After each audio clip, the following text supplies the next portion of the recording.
It's dawn, and somewhere in the southwest coast of what used to be Dutch New Guinea, a man's been in the water for 18 hours. His lips are blistered, they're cracked from the salt.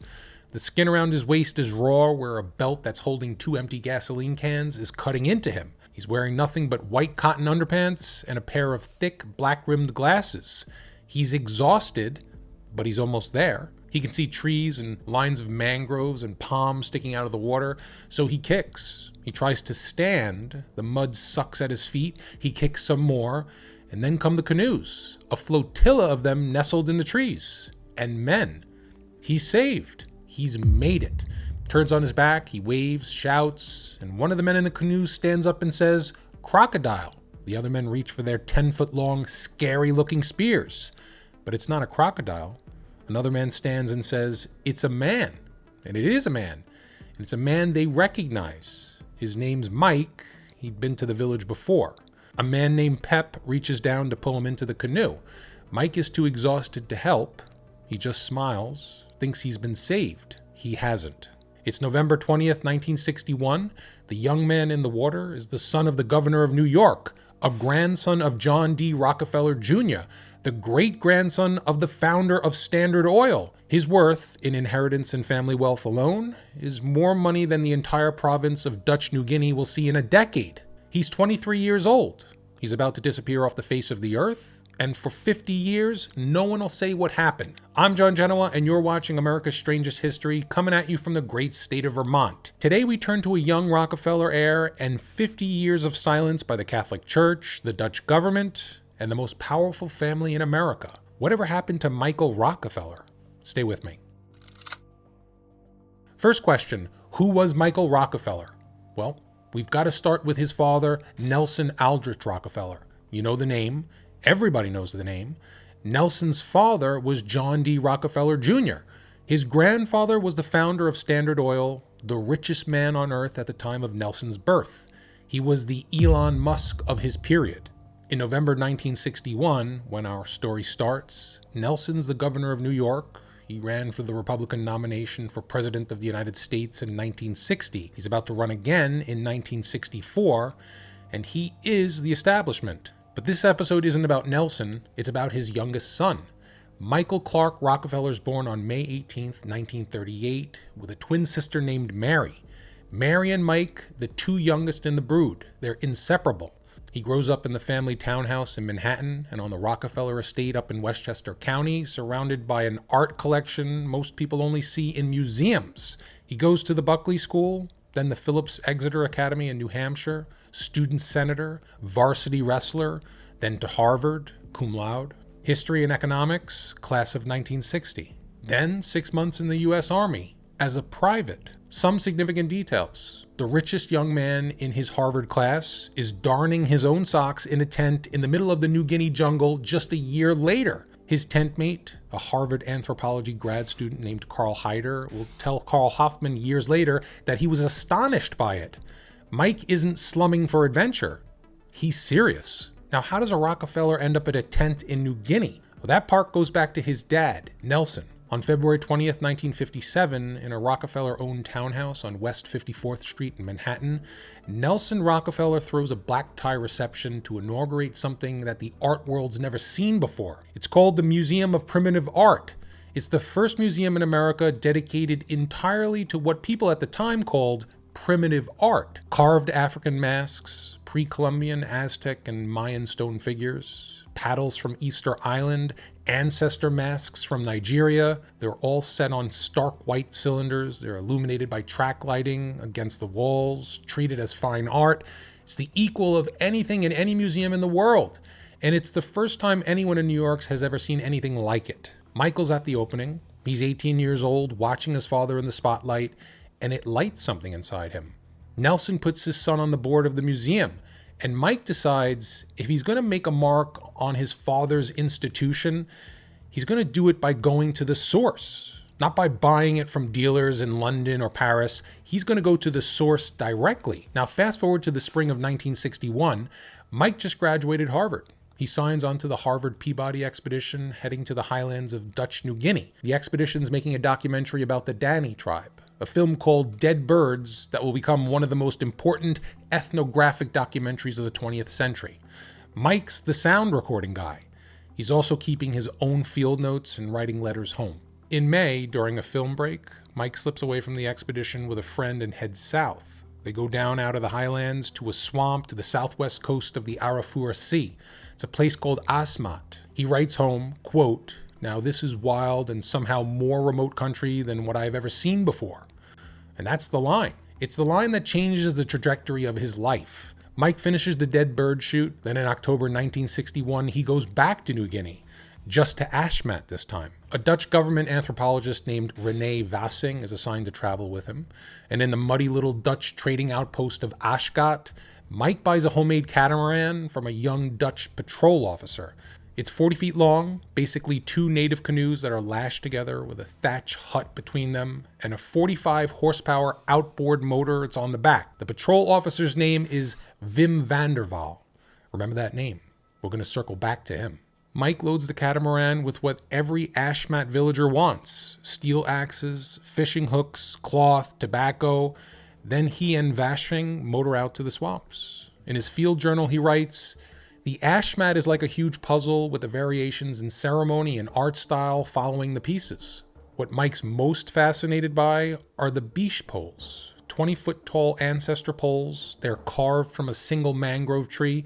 They're stacked human figures. They're open work with a wing-like projection at the top. Mike's seen them in a village called Otsjanep. He tried to buy them. He's been told no, but he's not done trying. He's planning a second swing through Asmat in mid-November. He has tobacco for the villagers, trade goods for the carvers, and in his head, he's already planning the exhibition back in New York. Now, sadly for him, he's never going to see it." So where exactly does Mike think he's going? Asmat, 10,000 square miles of swamp on the southwest coast of Dutch New Guinea. Now, to put that in scale, that's roughly the size of the state of Maryland. Now, unlike the state of Maryland, here there are no roads, no hills, not even a rock. There's the Arafura Sea on one side, jungle and tidal mud on the other. 15-foot tide swells into the coast twice a day, and they turn the whole region into a slow-moving river of water and silt. Crocodiles 15-foot long are on the banks. The mosquitoes are biblical. And living in all of it, 70,000 people spread across roughly 100 villages. The Asmat. They're subsistence hunter-gatherers. They fish, they hunt wild boar and ostrich-like bird that they call a cassowary. They gather grubs, the larvae from the Capricorn beetle that live inside the sago palm tree. The sago palm is the main thing. You pound the pith of it into a white starch that tastes, in Carl Hoffman's words, a bit like eating sand or cardboard. That's the staple food. In 1961, there's no airstrip in Asmat. Forget airstrip. There's no wheel. There's not even a piece of paper. There's no metal tools other than those brought by the Dutch missionaries. Now, I'm going to say it straight out. The Asmat are not savages. They're biologically modern human beings with all the brain power required to fly a 747. Their language has 17 tenses.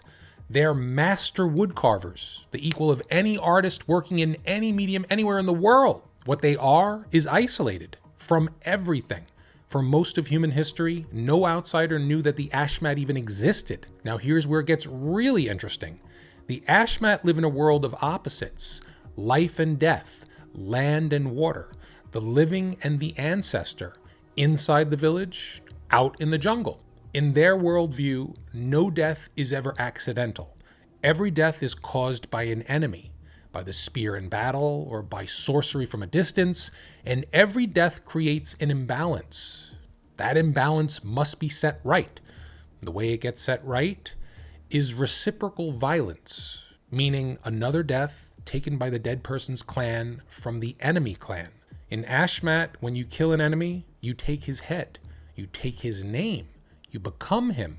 You can then be welcomed back into the victim's own family as him, because he's not gone, he's just been transferred. His head ends up in the men's house. It's called a ewe, set between the legs of an initiate to nourish the boy's growth into manhood, the way a sago fruit nourishes a young sago tree. Okay, so in Asmat cosmology, A man is a tree is a man. The fruit of the tree feeds new trees. The fruit of the man, his head, feeds new men. That's the spiritual logic. When a death goes unavenged, the spirit hangs around the village. It's called the knot. It causes mischief, sickness, bad luck, failed hunts. It needs to be pushed out to sea, pushed to the land of their ancestors, a place called Safan. And the only thing that pushes not across the Safan is the death of an enemy that caused the original death. So that's where the bisj poles come in, the ones that Mike has been trying to buy. First off, the bisj pole, it isn't decorative or an object of art, certainly not to the Asmat. A bisj pole is a debt notice. When a villager has accumulated enough dead to require a major ceremony, the men commission a master carver to make the pole. Each figure on the pole represents and is named for a specific dead person waiting to be avenged. The pole stands in the front of the men's house. It stands as a public obligation. It stands until the village takes the heads back that it needs to balance the books. Then, and only then, the pole gets laid in the sago fields to rot. Its supernatural power feeds back into the soil so that it in turn feeds the next generations of sago. Documented spiritual accounting. In 1958, 3 years before Mike Rockefeller first sets foot in Asmat, a Catholic missionary order called the Cosrum Fathers arrives in the region. They're based out of Onemia, Minnesota. 2 of those Cosrum priests are going to matter a lot. The first is Father Cornelius von Kassel, Dutch by birth, Asmat speaker, beloved by the villagers because he travels by native canoe. He paints his face with cockatoo feathers like the other men do. The second is Father Humbertus von Pai, also Dutch, also Asmat speaking, also living in the same swamps for years. Now these 2 men, between them, will end up knowing more about what really happened to Michael Rockefeller than the entire Dutch government, the United States government, and the Rockefeller family combined. Remember those names, because we're going to circle back. So that's the world Mike's walking into in October 1961. There's a village called Otsjanep, where the bisj poles he's trying to buy are still standing. Standing, which means that the debt isn't paid. Not yet, anyway. Can't help thinking about that debt. And for that, we got to go back 3 years before Mike Rockefeller ever set foot in New Guinea, to September of 1957. There were 2 big Asmat villages on parallel rivers a few hours apart by canoe. The village of Otsjanep and a village we've already mentioned called Otsjanep. The 2 villages are enemies for generations. They're tricking each other, killing each other, avenging each other. This was business as usual in Asmat. In September 1957, an Otsjanep man invited 6 Otsjanep men to come along on a sea voyage. They were going to hunt for dog's teeth, which in Asmat is used as currency. It's a trap. A few miles down the coast at a place called Wajin, Otsjanep turned on the Otsjanep men, killed all but 1. The survivor crawled back through 25 miles of jungle. He got to Otsjanep. He told them the story. The Otsjanep paddled back to Wajin to take revenge. And when the dust settled, of the 124 men who set out on that voyage, only 11 came home alive. 113 fatalities in one stretch of bad water. In any other century, in any other Asmat village, this was just a Tuesday. It was how the cosmos stayed in balance. But this wasn't any other century. In 1957, the Dutch were still trying to hold on to their last colony in the Pacific, Dutch New Guinea. And as of November that year, there was a new colonial controller for the South Asmat district. His name was Max Lepre. Max Lepre, born Sumatra in 1925. His family were Dutch colonists in the Indies going back to the 1600s. He survived a Japanese prison camp as a teenager during World War II. He watched his parents get moved to another camp where his mother died. He was tough. He was hard. He was about as colonial old school as you can get. When he heard about the Wajin massacre, he decided he was going to teach the Asmat a lesson. January 18th, 1958, Lepre sent half-Dutch, half-Indonesian policemen up to the dais at Otsjanep with a contingent of armed officers. They burned the canoes. They arrested 11 men and confiscated every weapon that they could find. Then, Lepre decided Otsjanep needed the same treatment. Otsjanep, though, wasn't going to roll over. Lepre sent 3 policemen up the river with a Dutch flag as a gesture. The men in Otsjanep sent them back. The Dutch flag was rejected, so on the morning of February 6, 1958, Max Lepre went himself. He arrived at a launch called the Andracht. He had 11 armed policemen with him carrying Mausner M98 bolt-action rifles. One man was carrying a submachine gun. He brought 3 canoes of warriors from a rival village called Ach. Basically, it's backup. It was raining. When the Andracht tied up at the riverbank, Lepre noticed that there were no women in sight, no children, no dogs. In Asmat, that's always a bad sign. A man stepped out of a house carrying something in his hand. Lepre later claimed that he couldn't tell what it was. He said the man was running at him, shots fired out in all directions. The most prominent man in Otsjanep, a war leader named Farachim, he took a bullet to the head. The back of his skull blew off. A man named Osham caught 4 bullets. A man named Akam went down with 4 shots to the midsection. A man named Shamut took a shot to the chest. A man named EP lost his jaw in a single ferocious instant. The villagers would remember every wound, every detail for decades because they never saw anything like it. Spears in close combat, yes, but white men with a gun killing 5 of their men from 50 yards away in the rain from a metal ship in a single minute. That's a completely different story. The men of Otsjanep ran into the jungle to hide. Lepre went back to base and wrote his official report. He said, quote, "It is highly likely that the people now understood that they would do better not to resist authorities." Yeah, about that. Max Lepre didn't understand a few things. He didn't get it. The 5 men he unalived, Farhachem, Ofsom, Akom, Samut, EP, they weren't just 5 men. They were the war leaders of 4 of the 5 men houses in Otsjanep. 4 of the 5 youths taken out in one day by a force the Asmat had no concept of. The only ewe in the village that didn't lose its leader? Pirien. Hold that name, because again, we're going to circle back. The men who stepped up to replace the 4 fallen leaders, the ewes, they had names. Finn, he replaced Osham, Ajim, Pet, Yane, and a man named Washam. 5 men, every single one of them now carrying a sacred obligation to balance the books for the man he replaced. In Asmat terms, 5 Not now hovered over the village. 5 spirits unable to cross to Safan.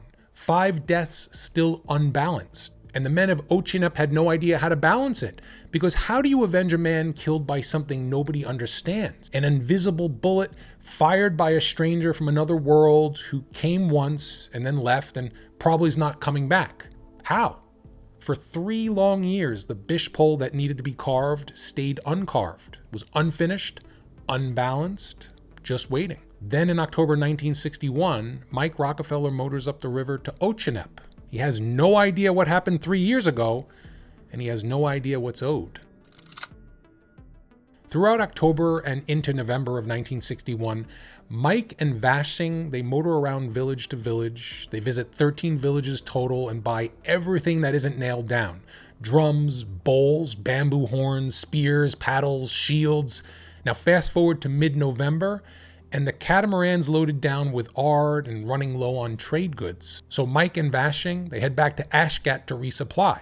In Ashgat, Mike hires 2 Asmat teenagers as local hands. Their names are Simon and Leo. He plans to head south, down the coast, and pay a visit to Father Cornelius von Kassel and stay in the field through the end of the year. On November 17, 1961, the 4 of them push off from Ashgat. They're headed south down the coast. A few hours out, they cross the mouth of the Betch River. The Betch is a problem because of the dangerous tides. There's wind, there's cross currents, and a big wave comes over the bow, drowning out their outboard motor.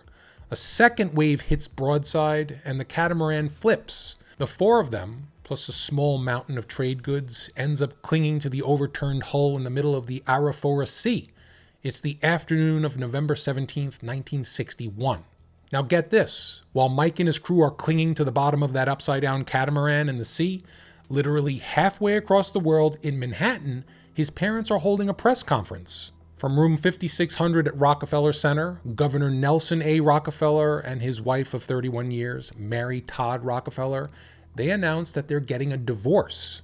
It hits the front page of the New York Times the next morning, the same day, the same calendar date. Mike has no idea. He's a little busy. Out on the river, Simon and Leo know what to do. They're Asmat. They were born on these rivers. They strip down, they slip into the water, they strike out for shore. Now, hours of mud and brackish water later, they reach land. They walk through the swamp. They wind up in Ascot later that evening, and they tell the Dutch. The Dutch, they panic because they know exactly who Mike Rockefeller's father is. The colonial administration scrambles every aircraft, ship, and helicopter it has. President Kennedy himself, when the cable hits Washington, offers American aircraft carriers. The Dutch politely decline. Australian Bell 47 helicopters fly in, seaplanes. Within 24 hours, the biggest search and rescue operation in the history of Dutch New Guinea is underway. Meanwhile, Mike and Vassing, well, they're still clinging to the overturned hull. They drift, hours go by, the sun goes down, the sun comes up. 24 hours pass on the underside of an upside-down boat. By the morning of November 19th, the catamarans drifted miles offshore. They're now 12 miles out in the open ocean. Mike can see the coast, but it's a thin gray line, a long way off. Around 8 a.m., Mike makes a decision. He's a strong swimmer. He strips down to his underwear, he unlaces his belt, ties 2 empty gasoline cans to himself, and refastens it around his waist. He looks at Vassing and says, "I think I can make it." Vassing tries to talk him out of it. The current, the distance, the fact that the catamaran's still floating, the fact that they've been already spotted by an aircraft. But Mike's made up his mind. He slips into the water and starts kicking. Vassing watches him go. He later tells investigators what his last image of Mike Rockefeller was. He says, quote, "I saw him in a straight line going towards shore until I just saw 3 dots, the 2 cans and his head. 3 dots on a gray horizon, getting smaller." The next morning, November 20th, a Dutch patrol officer pulls up alongside the overturned catamaran. The officer's name is Wim van der Waal. Remember him? He's pulling Mike's anthropologist out of the water and asking him the obvious question, "Where's Rockefeller?" Vassing points at the horizon. He swam for it yesterday morning. By the time Vassing's rescued, Nelson and Michael's twin sister Mary are already in the air. They chartered a Pan Am 707 in Honolulu. They loaded it with reporters. They flew halfway across the Pacific into a little town called Meruka. It's 150 miles southeast of Asmat. And when they land, the search has been running for 3 days. For the next week, they hold press conferences in a humid airfield hangar. They're waiting for any word. There's no word. On November 21st, 1961, just 5 days after Mike's swim, the Dutch Minister of the Interior tells the New York Times, "There is no longer any hope of finding Michael Rockefeller alive." The Dutch keep searching for a few more days just to save face, but the official position is now out in the open. It's a recovery operation, no longer a rescue. On November 28, 1961, Nelson Rockefeller and his daughter Mary board the Pan Am 707 that they came on. They fly home. No body, no funeral, no remains, and no closure. Just an official cause of death, drowning. For the entire duration of the search, the Dutch told the press about the tides, the currents, the sharks, the crocodiles, but they didn't tell the press that they were already hearing something else. So let me take you back to that morning. Dawn, November 20th, 1961, the mouth of the Utah River. 50 men from the Otsjanep are paused there. They're waiting for the tide to turn. They've been paddling all night. The night before, they were down in a village called Pirien. They were delivering palm building supplies to the Dutch government post. They left at sundown to head home. The plan was to ride the tide. Now they're stopped, they're smoking, they're eating sago, and one of them sees something in the water. It looks like a crocodile. It isn't. Now you already know who it is. You already know what he's about to ask them. Help. Now here's the part you don't know yet. Out of the 50 men in those canoes, at least 4 of them are men that we've already met. Finn, Otsjanep, Pep, and a man named Dumbai, the leader of the Pirien U. Pirien, the only U in Otsjanep that didn't lose anyone in a Lapre raid. This next part comes straight from the testimony of those men given to a Dutch Catholic priest in a wooden mission house 3 weeks later. The men pull Mike into a canoe. Dumbai of Pirien argues against doing it. He's not part of the blood debt. His U has no claim. Finn and Otsjanep disagree. They have plenty of claim. The argument doesn't last long. A man named Pep, who replaced Akum, picks up his spear. He strikes Mike in the ribs. Now, it's not fatal, but it doesn't have to be. They paddle Mike to a hidden creek, a tributary called the Yavor River. And right there on the riverbank, A blood debt 3 years old is finally paid. This is where I'm going to skip the details. It's not because we can't talk about them. You and I are both adults. We know how this goes. But this isn't a horror story. What happened on the Yavor River that morning wasn't an act of madness or savagery. It was an act of cosmology. The bisj pole that needed to be carved could finally get laid down. The universe, in the Otsjanep terms, came back into balance. And now we get to what this episode is really about. In Asmat villages, nothing stays secret. Within hours, every man in Otsjanep knows. Within days, the neighboring villages know. Within weeks, a Dutch Catholic priest knows. His name is Father Hubertus van Pai. You remember him. In mid-December 1961, 3 weeks after Mike's swim, Van Pai is sitting in a missionary house in the village of Omondasep when 4 men walk in. 2 from Otsjanep, 2 from Omondasep. And they have something they want to tell him. Bit by bit, the story comes out. They tell Van Pai about the canoes at the Eta River. They tell him about the argument, about Pep's spear. They tell him about the Yavor, and they tell him who has what. Van Pai listens. He asks, what kind of clothes was the white man wearing? The man describes shorts unlike anything they'd ever seen. Shorts that ended high up on the leg. Underpants. Van Pai knows. He stops the conversation. He grabs a pen. He asks a second question. Where is the head? The man responds, it hangs in the house of Finn. Then Van Pai goes through the rest. Thigh bones, tibias, ribs, forearms, upper arms, glasses, shorts. 15 men, 15 specific body parts and personal effects accounted for. Pep had 1 thigh bone, Ajim had another, a man named Yane had 1 tibia, Wasim had the other. Each of the 15 men in Otsjanep was holding a piece of Michael Rockefeller. A few days later, Van Pai writes a letter. He addresses it to his Catholic superior in the regional capital. He says, without having the intention of doing so, I stumbled across information and I feel compelled to report this. Michael Rockefeller has been picked up and killed by Otsjanep. The villages of Jau, Biwar, and Omondasep are clearly aware of it. Van Pai is one priest. The other priest is Father Cornelius van Kassel. You remember him too. The priest Mike was on his way to visit when his catamaran flipped. Van Kassel's been hearing the same rumors. Different sources, but the same details. He goes back to Van Pai, they compare notes. They send their Asmat assistants to do follow-up interviews in Otsjanep itself. The stories match. On December 15th, 1961, Father Cornelius van Kassel writes his own report. The Dutch original sits in an archive in Minnesota for the next 50 years. In the middle of the report, a single sentence appears in all caps. Quote, it is certain that Michael Rockefeller was murdered and eaten by Otsjanep. So just 26 days after Mike's swim, 2 Dutch Catholic priests fluent in Asmat with no possible motive to lie independently confirm the same story. The name of the killers, the name of the village, the name of the cause. They have witnesses from 4 separate villages. The information lands in 2 places, the Catholic mission in Agats and the Dutch colonial government. Now get this, on December 21st, 1961, the governor of Dutch New Guinea sends a cable to the Dutch Minister of the Interior at The Hague. The cable is marked with 2 words, secret, destroy. A portion of that cable survived destruction. It sits in the Dutch National Archives. The governor's recommendation, quote, in my opinion, some reservations need to be made. No evidence has been found yet, and therefore there is no certainty yet. In this connection, it doesn't seem germane to me to give information to the press or the Rockefeller Sr. at this time.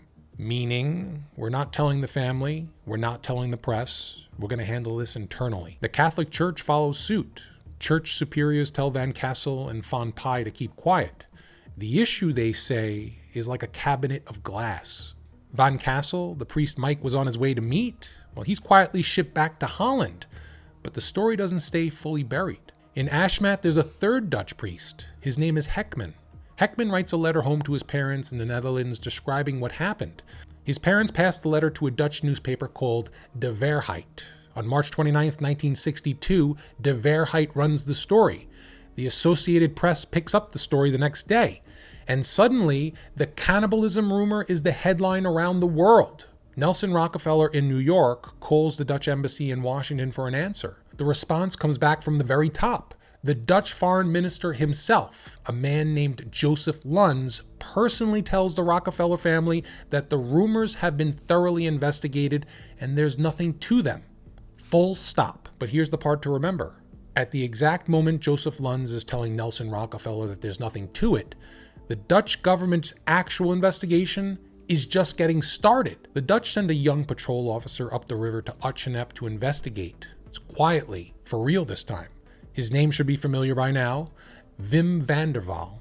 That's the same Wim van der Waal who sold Mike the catamaran. The same Wim van der Waal who pulled Vansing out of the water. Now they're sending him to live in the Otsjanep village to find out what happened to the young man whose boat he sold. Van der Waal moves into Otsjanep in the spring of 1962. He builds a small police post and lives there for 3 months. He hands out soap to the kids. He hands out tobacco to the men. He gains their trust, slowly. And by May, the men of Otsjanep are talking to him. Their story matches the priest's story with one significant variation. In this version, after Pep strikes Mike with a spear at Utah River, Mike's taken to the riverbank, and a man named Anjim finishes him. Van der Waal asks for evidence. The men at Otsjanep take him into the jungle. They dig in the muck. They pull out a skull. The skull has no lower jaw and a hole in the right temple. These are the hallmarks of a headhunted skull opened in the Asmat ritual way. They also pull out bones. Van der Waal radios it in. A few days later, a Dutch officer arrives with a small armed force and a wooden box. The remains are loaded in. The box leaves Otsjanep. Question: where did it go? Well, it goes to a Dutch dentist in the town of Maruka for examination. After that, it goes to Utrecht in the Netherlands. And after Utrecht, nobody knows. The remains of Michael Rockefeller are lost. In June 1962, Wim van der Waal is recalled to Hollandia. His superiors never ask him to write a report. They never ask him to verbally explain what he found. Van der Waal will later say, "We never ever touched upon my investigation." He files no paperwork. The Dutch government archive contains no record of his trip. It's as if his entire 3 months never happened. And here's why. While all of this is going on in the Asmat swamps, the Dutch government is fighting for its life on the other side of the world. On December 19, 1961, exactly 1 month after Mike disappeared, Indonesian President Sukarno orders his armed forces to mobilize and prepare to invade Dutch New Guinea. In February 1962, Robert F. Kennedy flies to The Hague. He pressures the Dutch foreign minister, the same Joseph Luns who just lied to the Rockefellers, to hand over their last colony to Indonesia. On August 15, 1962, the Dutch signed the New York Agreement. They turned Dutch New Guinea over to the United Nations. And on May 1, 1963, the United Nations turns it over to Indonesia. In other words, at the same moment Catholic priests are documenting what happened to a Rockefeller son in Otsjanep, the Dutch government is engaged in the most delicate diplomatic crisis of the century with the Kennedy administration, whose biggest political rival in 1964 is Nelson Rockefeller, a Dutch government that confirms one of its colonial subjects, unalived, the future Republican nominee's son, has no future at the negotiating table. I'll tell you that much. And on the other side, Nelson Rockefeller is preparing to run for president of the United States in 1964. And a presidential candidate whose son was eaten by cannibals, he doesn't get elected. The cover-up didn't just protect the Dutch, it protected the family. So it wasn't an accident, it was a feature. Every party knew. The Catholic Church knew, the Dutch government knew, the Dutch foreign minister personally told the family there was nothing to it, and the family never publicly questioned the official line. The official cause of death stayed drowning. So, for 50 years, the official story holds, drowning. In 1964, 3 years after Mike's swim, the Rockefeller family declares Michael legally dead. His estate is settled, around $660,000 in 1964 valuations. There's no funeral, no body, just a name and a family ledger marked deceased. The Met begins planning a wing in his memory. The Asmat artifacts that he collected on those 2 trips in 1961, they'll eventually be housed there. That's the public story. In private, something else is going on. Mike's mother, Todd Rockefeller, who lost her son and her marriage in the same week, never accepted the official story. In a 2003 memoir, an Australian private investigator named Frank Monte claimed that Todd hired him in the 1980s to find out what really happened to her son. Whatever he told her, she took to the grave. She died in 1999. And there was another investigator who never gave up either. In 1969, an American journalist and adventurer named Milt Macklin, he shows up at Asmat. Macklin is the editor of an adventure magazine called Argosy. He's the guy who helped popularize the phrase Bermuda Triangle and the term abominable snowman. He's a colorful character. He's also a real investigator. Macklin spends weeks in Asmat. He interviews the Dutch missionaries who are still there. He talks to the villagers. He films everything on 15 reels of 16mm film, and he reaches the exact same conclusion that the priests and the Dutch government reached 8 years earlier. Michael Rockefeller was killed by the Otsjanep. In 1972, Macklin publishes a book called The Search for Michael Rockefeller. The book is mostly ignored, the conclusions dismissed as sensationalism. The Rockefeller family doesn't respond, the press doesn't run with it, and drowning still stands as the cause of death.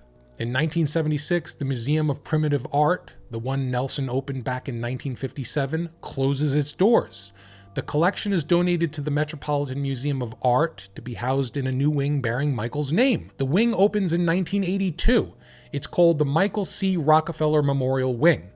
Nelson Rockefeller doesn't live to see it. He died of a heart attack 3 years earlier on January 26, 1979. The wing is dedicated to art from Africa, Oceania, and the Americas. 400 of the pieces inside are Asmat works, many of them collected by Michael himself. The official story attached to those pieces?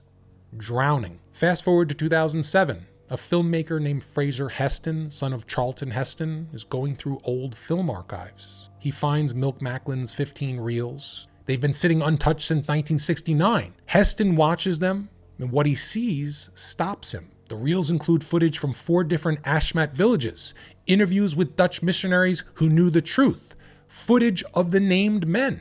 Heston builds the reels into a feature documentary. It's titled Macklin's Book, The Search for Michael Rockefeller. It's a small documentary, limited reach, but it puts the case back in front of the public, and it lays the groundwork for what's about to come. In 2011, a journalist named Carl Hoffman picks up the file.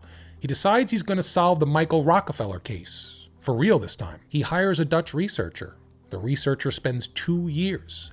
2 full years in the Dutch National Archives at The Hague.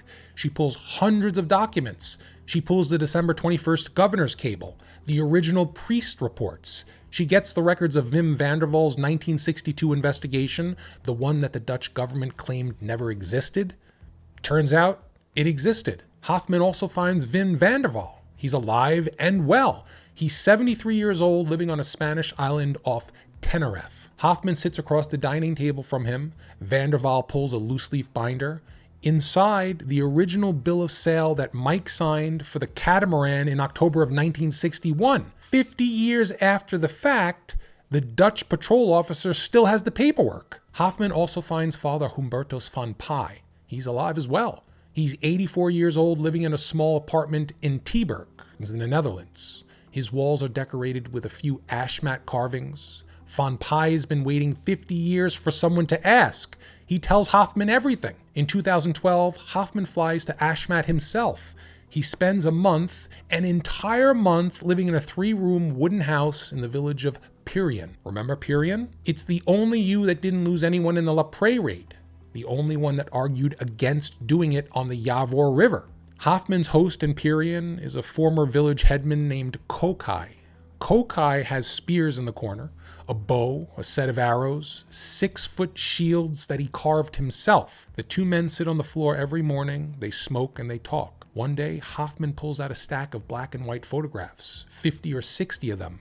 They were taken by Mike Rockefeller himself in the summer of 1961. The photos show Asmat men. They're naked, they're smiling, hair in long ringlets, Triton shells hanging from their abdomens, the mark of a successful headhunter. Hoffman lays the photo out and Kokai looks them over and points. He identifies 6 of the 15 men named in the priest's reports.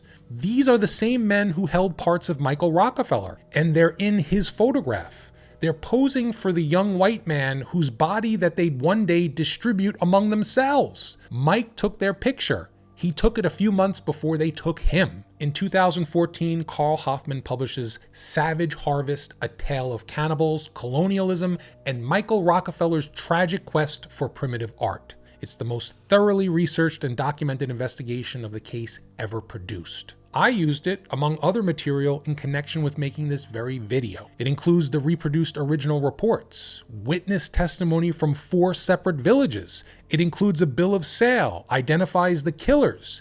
It exposes the cover-up. The Rockefeller family doesn't respond. The same year, 2014, Mike's twin sister, Mary Rockefeller Morgan, publishes her own memoir. She's a therapist by profession. After 9/11, she led a bereavement support group for twins who lost their siblings in the towers. In her memoir, she addressed the Hoffman investigation directly. Her position was that he drowned. She points to the tides, the currents, the 12-mile distance, the exhaustion. She doesn't engage the documentary record from the priest, the Dutch government, or Vanderval. The official Rockefeller line stands, drowning. Fast forward to May 31st, 2025. Now, after a $70 million renovation, a 4-year construction project, the Michael C. Rockefeller Wing reopens at the Metropolitan Museum of Art in New York City. 40,000 square feet, 1,800 works. Galleries for the art of Africa, the ancient Americas, and Oceania. If you walk in today to Gallery 350, you'll see 9 bisj poles standing in a row. 3 of them are from the Otsjanep village, carved circa 1960 by the same master carvers. Now, one of those carvers, a man named bisj, carved 20-foot poles at the mouth of the Utah River. The Utah River, you know that name. The bisj pole is in Gallery 350. Visitors walk past it. The plaque next to it lists the carver, the village, the river, and the year. The plaque doesn't mention anything about the events of November 20th, 1961. It doesn't have to. The pole was a debt notice. The carving was completed before the debt was paid. It was supposed to be laid in the sago fields when the cosmos came back into balance. It never was. Instead, it went to Manhattan, where it stands to this day. And the men of Otsjanep? Well, within a year of Michael's death, a cholera epidemic swept through the village and 70 villagers died.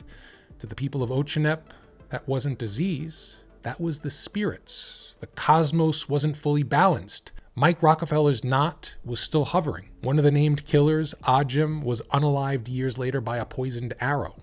The cycle kept running, generation after generation after generation. And by the 1970s, the Indonesian government and the Catholic Church finally pacified the Asmat through 2 decades of pressure. Headhunting was outlawed, but the cosmology never went away. Today, the Asmat are Catholic. They go to Mass, they pray to a Christian God, but they still carve bisj poles. They still hold ceremonies. They still drum and sing songs of war and revenge. The cosmos is still in balance. It just runs quieter now.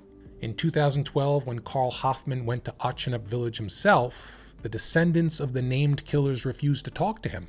Their faces were blank, and when pushed, they said only, "We have heard this story, but we don't know anything about it." It was only down the river in Pirien, the ewe that argued against the killing, that anyone would be willing to say anything at all. And before Hoffman left Pirien, a man named Marco acted out the killing scene for him on video. And when Hoffman later got the footage translated, he realized Marco was reenacting the killing of Michael Rockefeller. At the end of the scene, Marco turned to the other men in the room, and in Asmat he said, "Don't speak. If you tell it, you'll die." 64 years later, the village is still afraid. The novelist Peter Matheson, who knew the Rockefeller family personally, told Carl Hoffman before Matheson's own death in 2014, the family refuses to believe any version of the story. And to this day, no Rockefeller has publicly acknowledged the documentary record.